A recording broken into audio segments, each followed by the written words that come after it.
নমস্কার বন্ধুরা, আজকে আমি দোকানের মতো দই লস্যি বানিয়ে দেখাবো। তার জন্য এখানে আমি 2 প্যাকেট দই নিয়ে নিয়েছি। আমি কেনা দই করছি, আপনারা চাইলে ঘরে পাতা দইও কিন্তু এই লস্যিটা বানিয়ে নিতে পারেন। মাত্র 2টো উপকরণেই কিন্তু এই লস্যিটা তৈরি হয়ে যাবে। আর এই গরমে কিন্তু এরকম ঠান্ডা ঠান্ডা লস্যি খেতে কিন্তু দারুণ লাগে। আর সেটা যদি ঘরে বানানো হয় তাহলে তো কোনো কথাই হবে না। আমি কিভাবে একদম দোকানের মতো লস্যিটা বানাই তার জন্য আপনারা পুরো ভিডিওটা দেখবেন। আশা করি আপনাদের ভালো লাগবে।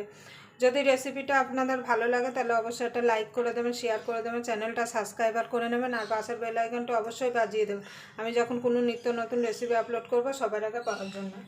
তাই চলুন, আমি এখানে একটা মিক্সির জার নিয়ে নিয়েছি। এবার জারের মধ্যে প্যাকেট দুটো কেটে দিয়ে দেবো। দেখুন বন্ধুরা, আমি প্যাকেট দুটো কেটে দিয়ে দেবো।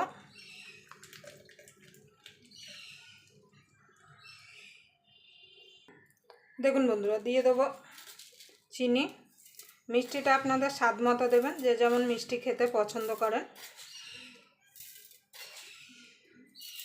খুব মিষ্টি হলে কিন্তু লস্যিতে আবার খেতে ভালো লাগে না। আমি এখানে 6-7 চামচ চিনি দিলাম, মানে হাফ কাপ মতো চিনি দিলাম। এখানে কটা কাজু আর কিশমিশ ভিজিয়ে রেখেছিলাম, সেটা দিয়ে দেবো। এখানে আমি এলাচ গুঁড়ো দেবো না, কেন আমার ছেলে এলাচ গুঁড়ো একদম পছন্দ করে না, আর আপনাদের দাদাও এলাচ গুঁড়ো পছন্দ করে না, তার জন্য আমি এলাচ গুঁড়ো দিচ্ছি না। আপনারা চাইলে কিন্তু এলাচ গুঁড়ো দিতে পারেন। এবার বরফ দিয়ে এটাকে আমি মিক্সিতে ভালো করে ঘুরিয়ে নিয়ে আসবো। দেখুন বন্ধুরা, 3 টুকরো বরফ দিয়ে দেবো। আপনারা বরফের বদলে কিন্তু ঠান্ডা জলও দিতে পারেন। এবার এটাকে আমি মিক্সিতে ভালো করে ঘুরিয়ে, দেখুন বন্ধুরা, এবার আমি 2টো কাঁচের গ্লাস নিয়েছি। এবার গ্লাসের মধ্যে ঢেলে দেবো।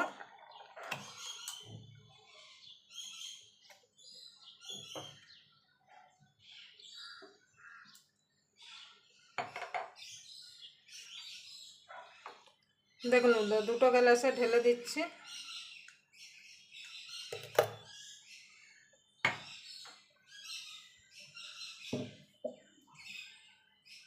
বেশি ঠান্ডা খেলে একটা করে বরফ দিয়ে দিতে পারেন।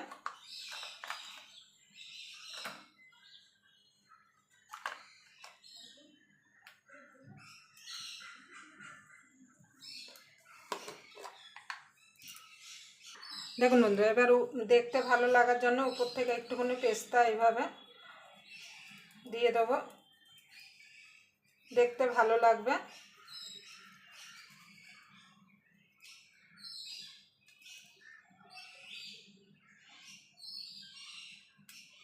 এভাবে দিয়ে দেবো, 2টো গ্লাসেই দিয়ে দেবো।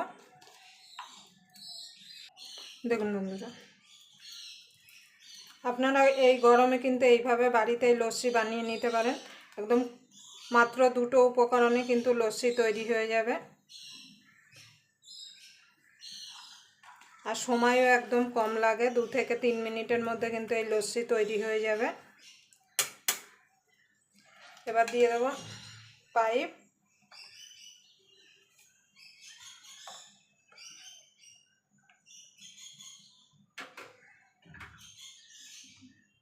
দেখুন বন্ধুরা, দেখতে কত সুন্দর লাগছে, মনে হচ্ছে যেন দোকান থেকেই, মানে কাউকে খাওয়ালে কেউ বুঝতেই পারবে না যে এটা বাড়িতে বানানো না, মানে বাড়িতে বানানো, দোকান থেকে কেনা না। দেখুন, আপনারা এইভাবে অবশ্যই বাড়িতে বানিয়ে নেবেন। আবার আপনাদের সঙ্গে কোনো নতুন রেসিপি নিয়ে দেখা হবে। ততক্ষণ পর্যন্ত আপনারা ভালো থাকবেন, সুস্থ থাকবেন।